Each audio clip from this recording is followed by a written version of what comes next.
এটা তো নিয়ে আসলাম, এটা এখন কি করবো? এটা বড় ভাগ নিয়ে যাই দেখাই।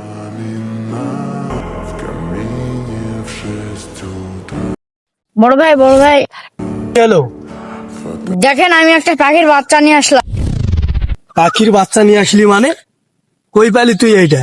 ওইখানে। মারলেন কেন আমার? তুই নিশ্চয় এটা কোনো পাখির বাসা ভেঙে পাখিটা নিয়ে আসলি, তাই না? আরে না, না মানে তুই যে রকমের শয়তান ছেলে, তোর কোনো ভরসা নাই। তুই নিশ্চয় এটা চুরি করে আনছিস কারো বাসা থেকে, আর না হলে পাখির বাসা ভেঙে নিয়ে আসছিস। না জেনে শুনে আনজাদি কথা বলবেন না। ওখানে পড়েছিল, আমি না নিয়ে এলে এটা কোনো কুকুর বিড়ালে খাইনি তো। আপনি না জেনে না শুনে আপনি আনজাদি আমার গায়ে হাত তুললেন। আপনি কি করে ভাবলেন আমি পাখির বাসা থেকে এটা নিয়ে আসবো? পাখির বাসা থেকে এটা নিয়ে আসা মারাত্মক ধরনের অপরাধ। কোনো বেঁচে থাকতে এই ধরনের অপরাধ আমি জীবনেও করব না।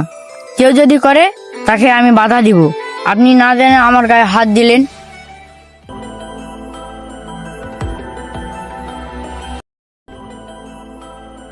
সবকিছু যাচাই না করে ওর গায়ে আমি হাত তুললাম, একদম ঠিক করি নাই। তাই বাসায় গিয়ে ওর কাছে ক্ষমা চাই।